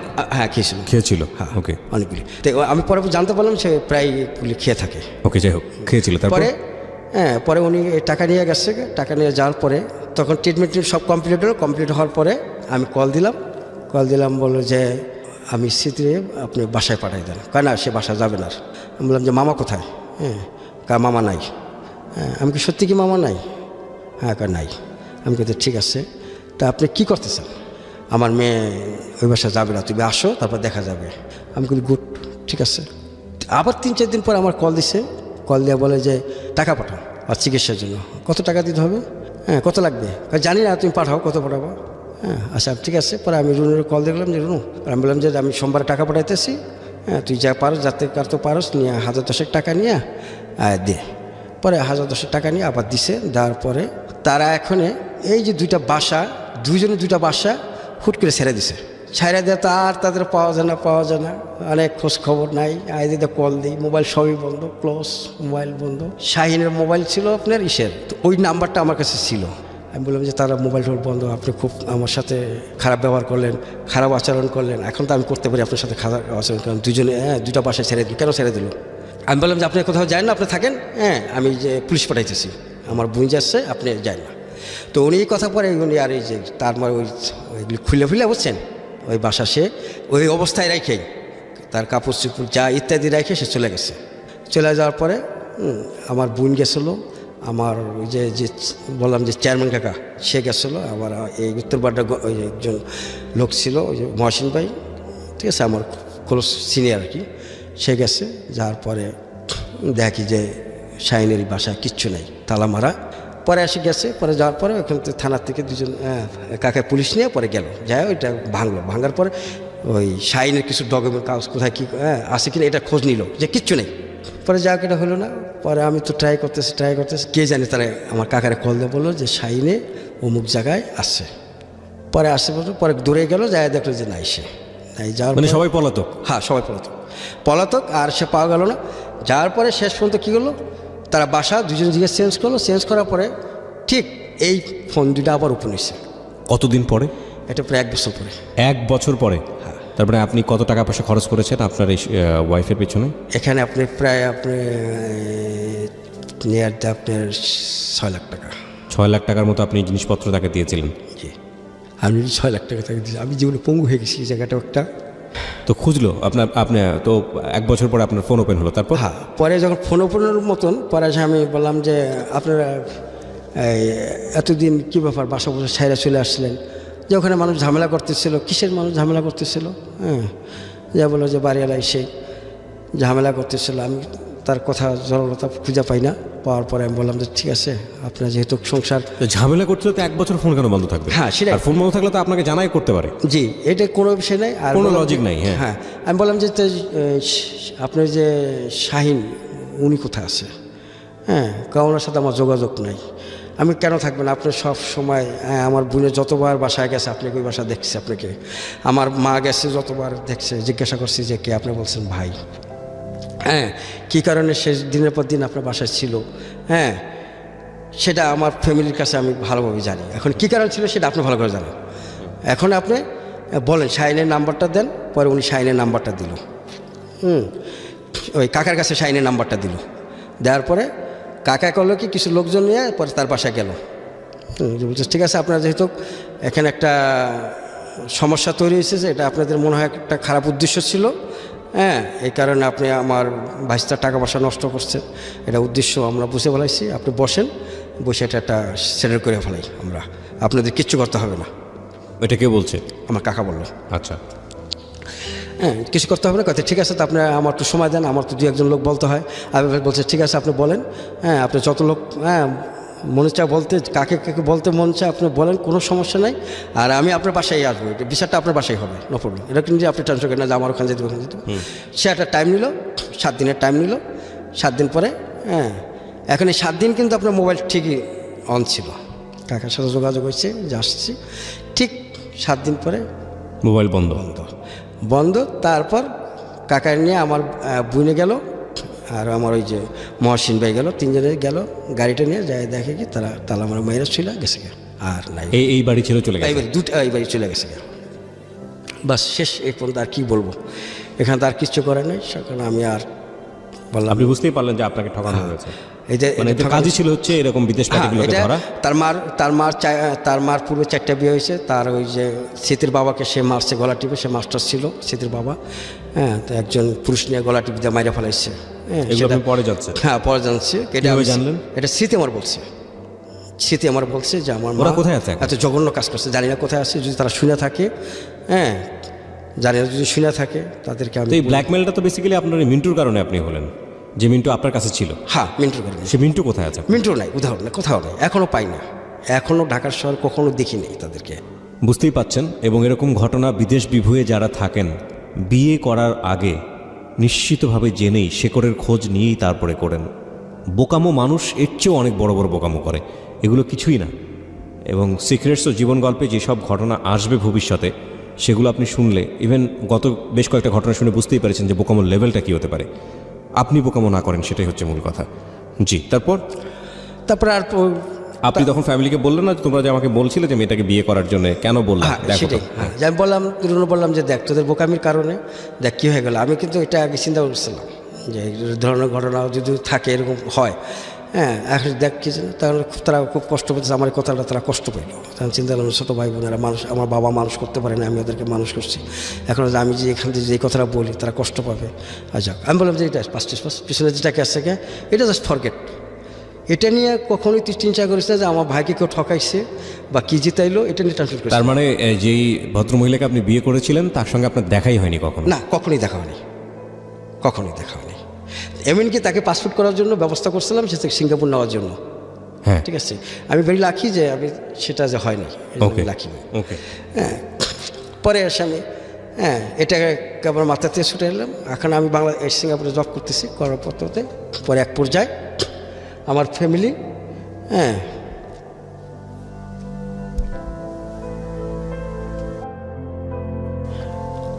পরে ভাই বোনকে বুঝালাম যে বিষয়টা আর দরকার নেই, যাওয়া হওয়ার কম হয়ে গেছে, পাস। আর তোমরা এটা নিয়ে কখনোই টেনশন করো না, আর কখনোই তাদেরকে টেলিফোন করার চেষ্টা করো না। যদি তারা অন করে থাকে থাকুক, হ্যাঁ তাদের উদ্দেশ্য ছিল এটা করার, তারা এটা করে গেছে। এটা আমরা চেষ্টা করলেও পারবো না কিছু করতে। এটাকে বোনকে বুঝাই দিলাম, হ্যাঁ ভাই, হ্যাঁ মাকেও বুঝাইলাম। বাস গেল করতে আমি সিঙ্গাপুরে জব করতেছি। এখন আমার বাড়ি থেকে পেশা দিয়েছে, তো তুমি চলে আসো এখানে। আবার আমার বোনের বিয়ার জন্য বিভিন্ন জায়গার থেকে লোক আসছে দেখার জন্য, ঠিক আছে, বোনকে বিয়া দিতে হবে, আবার আমারও, হ্যাঁ আমারও তারা বিয়া করাইবে, এটা একটা প্ল্যান তাদের। এখন যাক, সে বলতেছে যে তুমি বোন তো বড় হয়ে যেতেছে, তার তো বিয়া দিতে হবে, তুমি আসো, অনেক দিন হয়েছে। মায় বলতেছে তোমাকে দেখি না। এখন এমন একটা জিনিস সিঙ্গাপুরে যা হুট করে বলে আসা লাগবে না, যেহেতু আমি ইলিগেল, আমার পাসপোর্ট করতে হবে, হ্যাঁ আমার কিছু কাগজপত্র এগুলি তৈরি করার পরে আসতে হবে। তো যাক, ওখানে ওদিকে আমার ছোটো দুই ভাইও, হ্যাঁ ওই সৎ ভাই একজন জসিম আর রহিম আমার নিজের ভাই, তারা খুব প্রেশার দিতেছে যে তুমি, হ্যাঁ ভাই আপনি যান, চলে যান, আর থাকার দরকার নেই, আমরা আসছি ওখানে, হ্যাঁ আপনি মারাত্মক অনেক কিছু করছেন, এখন আর স্টপ করেন, এখন আপনি যান, এখন যায় দেশে যান, তারপর বাকি ঠিক করুন। এর ভিতরেই আমার ওই বাসায় এসে আমার এক মামাতো ভাই, হ্যাঁ সে আমার কল দিছে, মানে আমার সাথে কথা বলবো। তা কথা প্রসঙ্গে সে বলে যে সাবুদ্দিন একটা কাজ কর, তুই সিঙ্গাপুরে অনেক দিন রেসো থাকস কি রে, আয় দেশে পর আমি ইটালি পাঠিয়ে দিই। আমি ইটালিতে একবার কাকার টাকা দিয়ে, কাকা ব্যবস্থা করতে পারে নাই, আবার আপনারা আমার ইটালি পারবেন, কারণ এখনও সহজ, কোনো প্রবলেম নেই, আমার সম্বন্ধী আছে, হ্যাঁ তোরে নিয়ে যাবে, তুই তুই আয় তাড়াতাড়ি আয়। আমি কিন্তু ঠিক আছে, তা যদি হয় এরকম, হ্যাঁ আপনি ব্যবস্থা করেন, যদি আপনার সম্বন্ধী নিয়ে থাকে, সম্বন্ধীকে আমি চিনি আমার গ্রামের পাশেই, বুঝছেন, এরা খুব ভালো লোক, যথেষ্ট পরিমাণ ভালো লোক, হ্যাঁ ভদ্রলোক। পরে আমি যদি মকবুল ভাই যদি এটা ব্যবস্থা করে, আমি রাজি আছি, আপনি দেখেন। পরে আসে আমি 2007 সালে স্যালেন্ডার করলাম পুলিশ স্টেশনে দেয়া। মানে সিঙ্গাপুরে পুলিশ স্টেশনে গিয়ে স্যারেন্ডার করলেন। কত বছর পরে এটা সিঙ্গাপুর থাকার পর? প্রায় আপনার ধরেন 96 থেকে 2007 পর্যন্ত। ওরে বাবা, 11 বছর পর। এই সময় আপনি দেশে আসেননি? না, আসেনি। শুধুমাত্র সংসার? জি, এই সংসারের জন্য স্যার, এই ভাই বোনকে মানুষ করার জন্য, কিছু করার জন্য। আদার্স আমার কোনো জীবনে কিছু চাওয়ার পাওয়ার ছিল না স্যার। ভাগ্যটা এতই খারাপ নিয়ে এসেছিলাম পৃথিবীতে, প্রথমে এসে দেখছি আমার বাবা। শ্রদ্ধায় আরও একবার মাথা আমার গা শিউরে উঠেছে। মানে কান্ট ইউ ইভেন ইমাজিন এই মানুষগুলো যারা বিদেশে যায় নিজের দেশের জন্যে কি পরিমাণ কষ্ট করে, নিজের পরিবারের জন্য কি পরিমাণ কষ্ট করে। বাংলাদেশের 2 শ্রেণীর মানুষ আছে যারা বিদেশ যায়, 2 শ্রেণীর মানুষ। আমি আপনাদেরকে মনে রাখার জন্য বলবো, 2 শ্রেণীর মানুষ আছে যারা বিদেশ যায়। এক শ্রেণীর মানুষ যারা খুব হাইলি এডুকেটেড, স্কলারশিপ পেয়ে যায়, পরিবারের অনেক টাকা পয়সা আছে, যাদের ছেলে মেয়েকে তারা বাইরে পড়ায়, দেশের বাইরে পড়ায়, তারা বিদেশের সিটিজেন হতে প্রাউড ফিল করে। এই এক শ্রেণীর মানুষ। আরেক শ্রেণীর মানুষ যারা দিন এনে দিন খায়, খুব প্রান্তিক পর্যায়ের মানুষ, এবং যাদের সংসারের হাল ধরার জন্যে যারা দেশের বাইরে পাড়ি জমায়, খুব ভয়াবহ কষ্ট নিয়ে পাড়ি জমায়। দেশে আসার পরে এখন মা ভাই বোন বলতেছে যে তুমি বিয়ে করো। আমি বললাম যে না, আমি বিয়ে করব না, কারণ আমি একটা ধোঁকা খাইছি, আর সেকেন্ড টাইমে আর চাই না আমি বিয়ে করতে। মানুষের এভাবে একটা লাইফ অনেকের ভালোভাবে গেছে না, আমার এইভাবেই যাবে, সমস্যা নেই, তার তো হয়েছে, এগুলি নিয়ে তোমরা করো না। না, সেটা তারা মানবে না। আর এদের আমার বোনের বিয়ের জন্য, বুঝছেন, প্রস্তাব আসতেছে, দুইটা একসাথেই হইতেছে। এখন আমি যখন চলে আসছি, বাড়িতে আসছি, বিভিন্ন কেউ তার শালিকে নিয়ে আসছে, কেউ তার বোনকে নিয়ে আসছে, হ্যাঁ, এবং কেউ তার শুভাকাঙ্ক্ষী মেয়েকে নিয়ে আসতেছে আমাকে দেখার জন্য, হ্যাঁ মেয়েকে নিয়ে আসতেছে। তা আমি, কিন্তু আপনি যে ওই সিঙ্গাপুর পুলিশের কাছে সারেন্ডার করলেন, ওরা কি বললো আপনাকে? ওখানে তো আমি মনে করেন ওই যে আমি 19 দিন আমাকে 3 মাসের জেল দিল। আমি যেহেতু মালয়েশিয়া থেকে চলে আসি, মালয় ভাষা বলতে পারি, হ্যাঁ, যেহেতু আমি যে বিমান আসিনি, হ্যাঁ, কিন্তু ওরা কি করলো? ওরা আপনাকে আমার এই যে জেল দিল। জেল দেওয়ার পরে কি থাকতে দিল দেশে, নাকি বের করে দিল?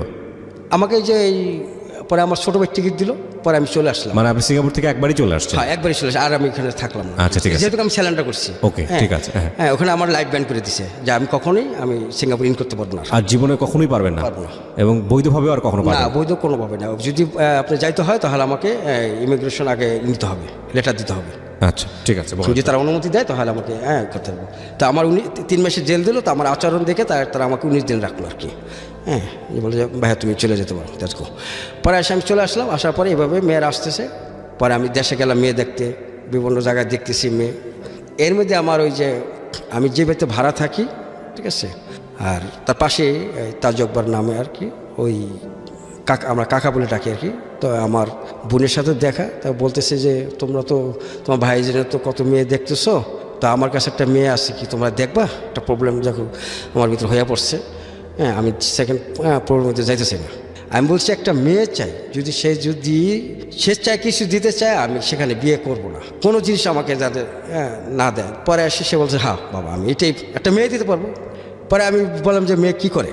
মেয়ে তো লেখাপড়া করছে কোন পর্যন্ত, ইন্টারমিডিয়েট।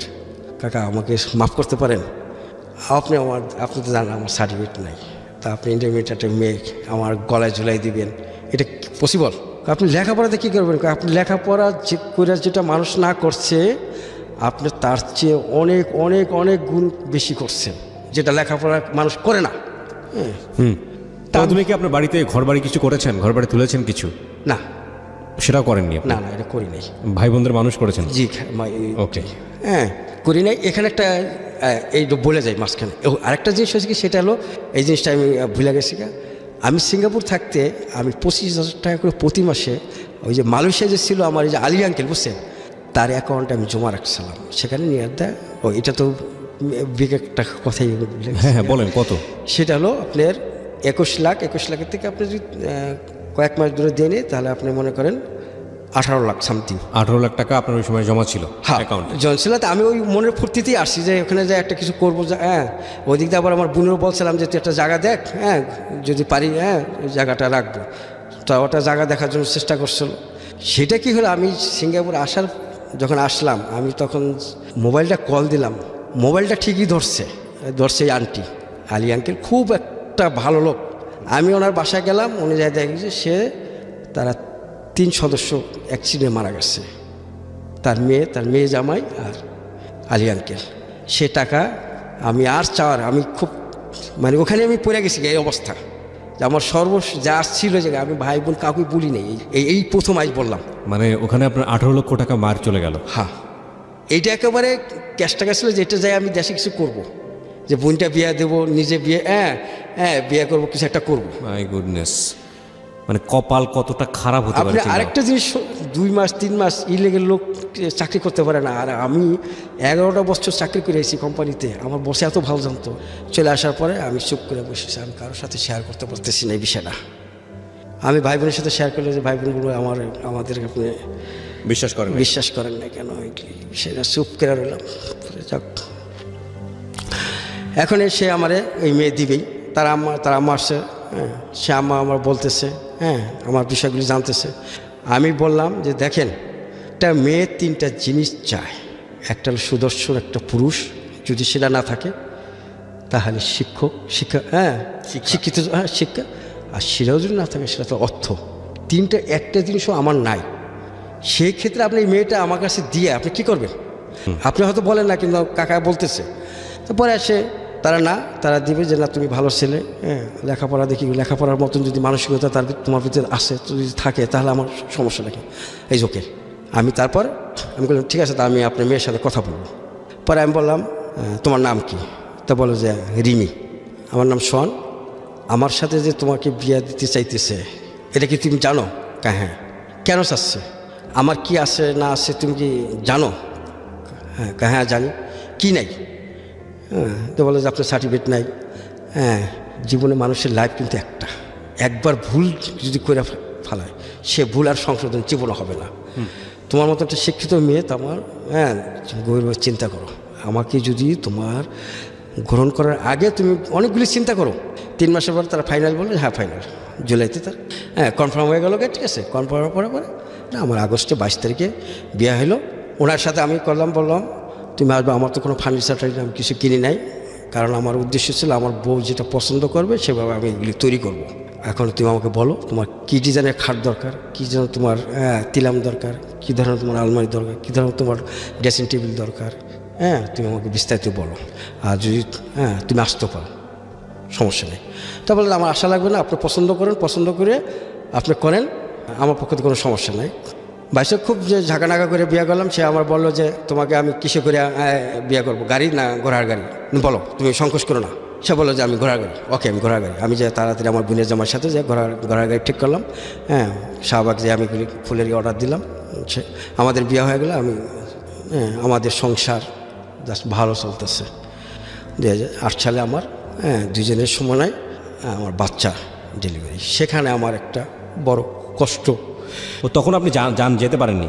না, আমি ইটালিতে যাওয়ার কথা ছিল, আপনি যেতে পারেন? ইটালি যাইতে পারেন, ওটা আমার বাটপারি করছে। 14 লাখ টাকা আমাকে ধ্বংস করে দিয়েছিল।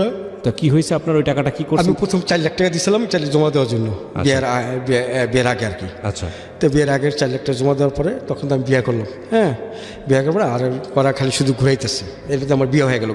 এটা বেশি একটা টাইম না। বিয়ে হওয়ার পরে চলতেছে তখন 2008 সালে। এই 1 বছরতে আমার কাগজপত্র কিচ্ছু না। ওরা খালি আজ বলে কাইল বলে এইভাবে বলতেছে। পরে আর দিতেছে না। যাক, এই বাচ্চা বড় হইতে পরে আমিও এই বিদেশ যাওয়ার জন্য কোনো জব করতে পারতেছি না, কোথাও করতেছি না। এইভাবে আমি আমার ওই বোনটা বিয়ে দিছে। আমার প্রতি মাসে মান্থলি আপনার 50 থেকে 60 হাজার চলে যাচ্ছে। এখানে আমার ছোটো ভাই আমার কিছুটা যোগান দিতেছে। আর এদের আমি 2 বছর ওয়েট করতে যাই। আমার অনেক, আপনি চিন্তা করেন 2 বছর যদি আমি বেকার থাকি, আমার প্রতি মাসে 60 হাজার টাকা চলে গেছে।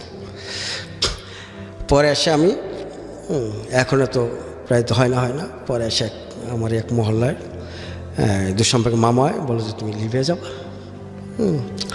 যে তোমার কন্ডিশন তো ভালো না। পরে এসে আমি কী করলাম, এর ভিতরে ইটালিতে, ঠিক আছে, ওরা একটা ভুয়াটা কাগজ আমার জন্য কমপ্লিট করলো যে তোমার কাগজ কমপ্লিট হয়ে গেছে, তুমি টাকা জোগাড় ব্যবস্থা করে নিয়ে আসো। তা আমি তার তো 4 লাখ টাকা দিয়েছি, ঠিক আছে। এখন আমার শাশুড়ি, আমি শ্বশুরবাড়ি গেছি, যার বা বলতেছে যে তোমার কি কাগজপত্র? হ্যাঁ, আমি কাগজপত্র হয়ে গেছে, টাকা পয়সা তো তোমার ঠিক টাকা। আমি বলছি টাকা পয়সা তো কিছু লাগবে আপনার তো, আর কিছু দরকার আছে। তো বলছি কত টাকা তোমার লাগতে পারে? আমি বললাম আপনার তো লাগবে আমার 14 লাখ, দেওয়া হয়েছে মতো 4 লাখ। তার বাকি টাকা কই? আমি দেখি ছোটো ভাইয়ের সাথে আলাপ করি, ছোটো 2 ভাই থাকে, দেখা যাক কী করা যায়, সমস্যা হইব না। পরে যাক শেষ পর্যন্ত টাকায় হইতে পরে 1 লাখ 2 টাকার সমস্যা পড়ার পরে আমার শাশুড়ি করলো কি, তার গলার হার আর আমার ওই আমার খালা শাশুড়ি তার গলার হার, কিছু স্বর্ণ, মানে ওই স্বর্ণগুলি দিয়ে তারা বন্ধক এক জায়গায় রাখে আমার এই 45 হাজার টাকার, ধরুন 50 হাজার টাকা আমাকে দিছে। এটা আমি চাইনি, তারা শেষে আমার দিছে যে যাতে সে যা হোক, এই টাকা যাতে থামানো হয়। যাক, নেওয়ার পরে এর পথে এই কাগজ ভুয়া। পরে আমি বললাম যে আমাকে এই অ্যাম্বাসি করান। তারা অ্যাম্বাসি করাতে পারতেছে না। এই ধরেতে আমার এই 2 বছর পার হয়ে গেল। পরে এই টাকা আর আমার এই টাকা আর আমি পারতেছি না তাতে উড়াইতেও, এই 14 লাখ টাকা উড়াইতে পারতেছি না। আমি কোথায় হারা কই আসছে, মতিতে একবার যাই ধরি, দালাল ধরি, পাই না। এই আজ কাল দিন পরশু দিন টাকা, বা যাক। পরে আসে এর মধ্যে আমার এই মহল্লায় আমার যে সম্পর্কে মামা আর কি, হ্যাঁ বাড়ি বিক্রমপুর, বলছে লিবিয়া একটা ভিসা আছে, যাবা? আমি বললাম যে কি জেনুইন ভিসা না ইলিগেল ভিসা বা জেনুইন ভিসা? তা আমি বললাম বুঝেন, কিন্তু আপনি আমার যদি কাগজপত্র আগে দেন তাহলে আমি রাজি হব, কারণ আমার অবস্থা ভালো না। যেহেতু আমার বউ খুব কষ্ট পেতেছে। এর ভিতরে আমার বউর একটা জব করতেছে আপনার এই যে বনানী 11 নম্বর রোডে আপনার একটা ফ্যাশন শোতে। আমি সকালে যে দিয়ে আসি, বিকেল দিয়ে নিয়ে আসি। খুব একটা ভালো একটা মনের মেয়ে, শোনা কথা ছিল তখন। তাকে ডিগ্রিতে সে অনেক দিন ভর্তি হয় নাই।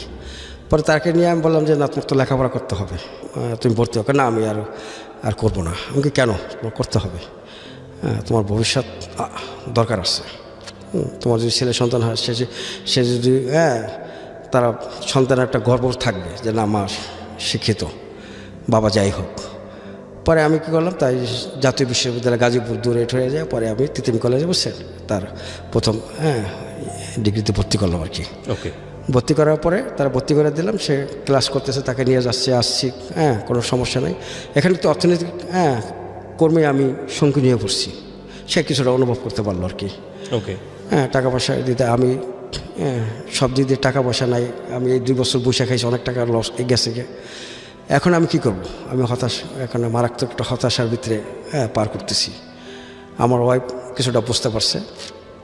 পরে সে একটা ওই পার্ট টাইম একটা জব নিল। নেওয়ার পরে আমি এখন ওই লিবিয়া যাওয়ার জন্য আমি প্রস্তুত নিলাম। নেওয়ার পরে আমার কাছে তো আর এত টাকা নাই, এখন এখানে 2.5 লাখ টাকা লাগবে।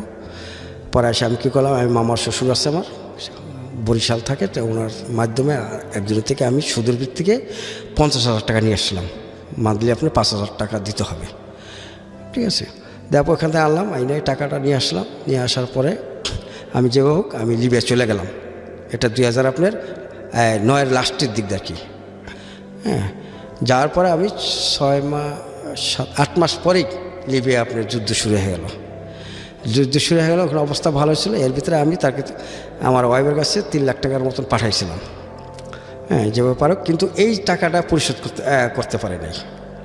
যে টাকাটা আপনি মামার শ্বশুর থেকে আনছিলাম ইটালিতে যাওয়ার জন্য, হ্যাঁ, এই টাকাটা শোধ করতে পারে নাই। আর ওই যে খালাম্মা যে জিনিস ছুঁয়ে যে আমি আনলাম, হ্যাঁ, আর এই যে আমার শাশুড়ি গলার যে জিনিসটা নিয়ে আমি আনলাম, এটা আমি পরিশোধ করতে পারি নাই। এর মধ্যে আমি লিবিয়াতে ছিলাম, শূন্য হাতে চলে আসলাম এই যুদ্ধের কারণে। হ্যাঁ, যুদ্ধের কারণে শূন্য হাতে চলে আসলাম, অনেক কষ্ট সেটা। কারণ পরে চলে আসলাম। আসার পরে যেটা হলো, এখানে বলি, লিবিয়া থাকতেই, যুদ্ধের আগেই আমার লিবিয়া থাকতে আমার শালীর বিয়ে হয়ে গেল। আমাকে জানাইছে, তারা কমপ্লিট করার পরে আমার জানাইছে বিয়ে হওয়ার পরেই। কিন্তু লিবিয়া যাওয়ার পরে আমার কাছে একটা কল আসলো, তার আমার শালার বন্ধু-বান্ধব থেকেই বলল যে, ওরা আমার দুলাভাইকেই বলতো যে, দুলাভাই, যে আপনি রানাকে চেনেন? আমি নামটা বলতে চাইতেছি না। তাকে কি চেনেন আপনি? আমি বললাম না। রিমি তো তার কোচিং সেন্টার ছিল, কোচিং সেন্টার, সে টিউশনি করতো। রিমিটা মানে আপনার ওয়াইফ? রাইট। ওকে। হ্যাঁ, তার সাথে আমি প্রায় দেখি গুলশান থেকে আসতে, তার মোটর সাইকেলে। আমি বললাম হতে পারে। আমি যাওয়ার পরে করছি সে আবার, আমি যে জবটা ছিল না সেই জবটা ছেড়ে দিছে। রানানি এই জবটা দিছে, এই ওখানে যে গুলশান মানারাত কলেজের সামনে জবটা দিছে, সেখানে এই জবটা করতেছে। আমি আর কি জানি না কিছু। পরে আসে আমার এটা বললাম যে হতেই পারে, হয়তো তার আত্মীয় স্বজন, তার ভাই ব্রাদার হতেই পারে। হ্যাঁ, এটা নিয়ে টেনশনের কিছু নাই। হ্যাঁ, এটা বলার তোমার দরকার নেই, ঠিক আছে। এটা বললে আমারও মন খারাপ লাগবে, যেহেতু আমি বাংলাদেশে না। পরে আবার একদিনকে সে আমার আত্মীয়র ভিতরে একজনে কল দিল, বলে যে ভাই, এমন দেখলাম ভাবিরে একজনের যাইতে মোটর সাইকেলে। কোন দিকে যাইতে দেখলাম যে আপনার উত্তরার দিকে যাইতে দেখলাম। আমি বললাম যাই না, হইতে পারে তার আত্মীয় স্বজন হইতে পারে, এখান থেকে আমি কিছু বুঝি না, আমি তো আর সব আত্মীয় স্বজন তার চিনি না।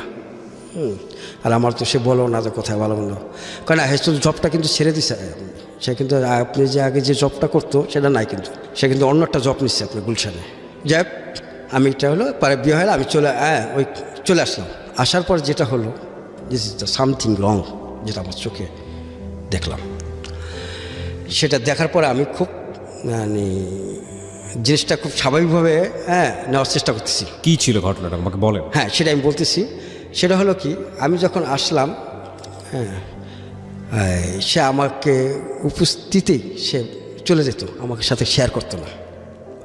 আপনার সামনেই সে চলে যেত, যে লোকটাকে সাথে সে বাইকে উঠতো সেই লোকটার কাছে? হ্যাঁ, ওই যে যখন সে তো এখন সে বিয়ে হয়ে গেছে আমার, সে তো আমার তার সাথে চলে যায়। সে আমাকে কোনো শেয়ার করে না, কোথায় যাচ্ছে, কী যাচ্ছে, সে কিছু বলে না। সে বলতেছে রিমি, সে তো আমার ওয়াইফের নাম দিয়ে ডাকতে পারে না, যেহেতু সে ছোটো। তারপরে আমি এটা দেখলাম যে হ্যাঁ, একদিনকে আমি সকালবেলা এক লোকে কল দিছে। কল দেওয়ার পরে কী যেন একটা সে বলতেছে, বলার পরে আমি বললাম, এই রিমি, তোমার তো আজকে আছে কলেজে যাবো না? তখন ভর্তি হয়েছে আর কি মাস্টার্সে। এখন আমার সকালবেলা আমার বলতেছে যে তুমি থাকো, আমার সাথে তোমার যাওয়া লাগবে না। আমি বললাম কেন, তুমি এত দূর যাবা, একা একা যাবা? আমি চলো দিয়ে আসি। দিয়ে আসি, কারণ না তোমার যাওয়া লাগবে না, তুমি চুপ করে। কিন্তু আবার একজন কল দিতেছে, সে বলতেছে আমার বলতেছে 5 মিনিট, 2 মিনিট এরকম বলতেছে। পরে আসে আমি আবার বললাম যে না, আমি যাই, তোমার সমস্যা। সে যখন বললো যে না থাকো, আমি থাকলাম। সে আমাকে একটা কিস দিয়ে হ্যাঁ বাইরে চলে গেল। চলে যাওয়ার পরে যেটা হলো, সে আমার কলেজ থেকে তাদের এলাকারই বন্ধুবান্ধব আমার এই ওয়াইফেরই, সে আমার কল দিয়েছে, কইছি কি যে আপনি কই? আমি কি বাসায়। আপনি কি কলেজে আসতে পারবেন? আমি কি হ্যাঁ আসতে পারবো, আসেন। পরে গেলাম, যাওয়ার পরে আমার বললো যে ব্যাপার, তা আপনার ওয়াইফেরকে আমি রাজীবের সাথে যাইতে দেখলাম জানি কোথায় কলেজ থেকে। পরে এসে আমি গেলাম, উনি করলো কি ঠিকই আবার কলেজ থেকে ব্যাক করছে, মোটরসাইকেল নামলো, আমার সামনে নামলো। হ্যাঁ, আমি তাকে দেখে আমি চলে আসলাম। চলে আসার পরে আমি আর তার ভালো মতো কিছু বলি নাই। যাক, আসার পরে উনি বাসায় আমাকে খুব বোঝানোর চেষ্টা করতেছে। কী বোঝানোর চেষ্টা? যে সে আন্দাজ করতেছে আমি কলেজে গেছিলাম, সেটা তার অনুভব, তার ভিতরে একটা ফিলিংস তৈরি হয়েছে, সে হয়তো দেখছে আমাকে। সে আমার বলতেছে যে রাজীব নিয়ে আমি একটু বনানি গেছিলাম, হ্যাঁ আমি তাছাড়া তো আমি এগুলি তাড়াতাড়ি ঠিক করতে পারতো না, দৌড়ে ঝাপ করে আমার এগুলি সব ফর্মগুলি ঠিক করে দিছে। আমি কিন্তু ঠিক আছে। আমি বললাম যে তোমার কেন, তোমার যে এত সমস্যা, তোমার কলেজের সামনে তো অনেকগুলি ফটোকপি আছে, তোমার ছবি তুলতে বনানি যাবা? আমি এটা রাখলাম। পরে এসে আমি বললাম কি যে দেখো, তুমি যেটা করছো এটা যদি আমি করি তোমার কাছে কেমন লাগবে, কষ্ট লাগবে কি না?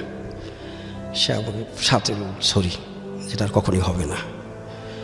ইজ ওকে, আমি স্বাভাবিক। ক বছর আগের ঘটনা এটা? এটা হলো 10 সালে। 2010 সালে। 10 সালে। ওকে।